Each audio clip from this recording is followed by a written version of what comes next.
የሚገፉ የሚያናድዱ እያዩ ይጠናቀቃል። ይቆማል ብሎ የፈራ ሰው ካለ ሰበር ዜና ይዤ ነው የመጣሁት። አይቆምም፣ ይጠናቀቃል።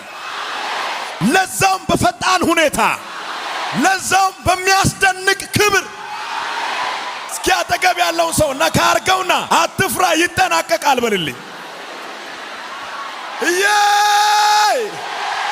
ነህምያ ጀምሮ የጨረሰው የቅጥሩ ስራ ብሎኬትና አሸዋ ስላለ አይደለም ያለቀው። ረዳትና አጋሽ ስላለ አይደለም ያለቀው። ነህምያ የጀመረው የቅጥሩ ስራ በከባድ ተቃዋሚዎች መሃል ሆኖ ያለቀው የእግዚአብሔር እርዳታ ስለነበረ ነው።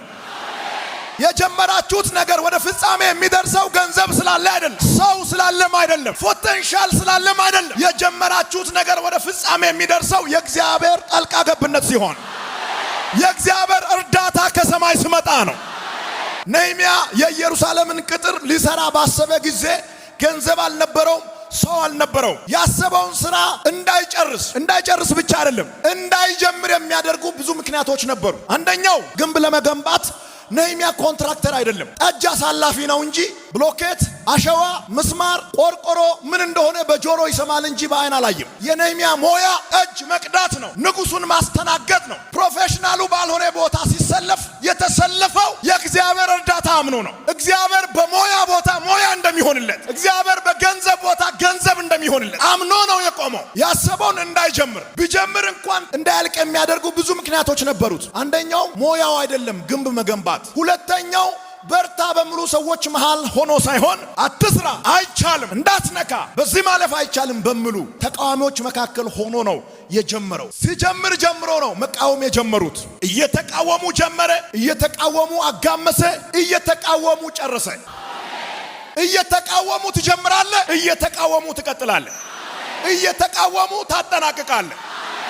ነህምያ የኢየሩሳሌምን ቅጥር ሊሰራ ሲነሳ ባጀት አልነበረውም። እኔ ካንተ ጋር ነኝ የሚል ሰው አልነበረም። ብቻው ነው የወጣው። የእግዚአብሔርን እርዳታ አምኖ ነው የወጣው። የእግዚአብሔርን ክንድ ተደግፎ ነው የወጣው። ለእግዚአብሔር ቤት ቀንቶ ነው የተነሳው። የኢየሩሳሌም ቅጥር መስራት በጣም ዋጋ የሚጠይቅ ነው። በጣም ሰፊ ነው። በጣም ትልቅ ነው። ብዙ ሰው የሚፈልግ፣ ብዙ ገንዘብ የሚፈልግ፣ ብዙ እውቀት የሚፈልግ ስራ ነበረ።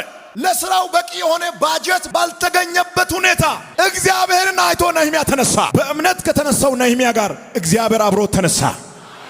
በእምነት ስትነሱ እግዚአብሔር ከእናንተ ጋር ይነሳል። ከዛሬ በኋላ አዲስ ነገር የሚጀምር ሰዋል።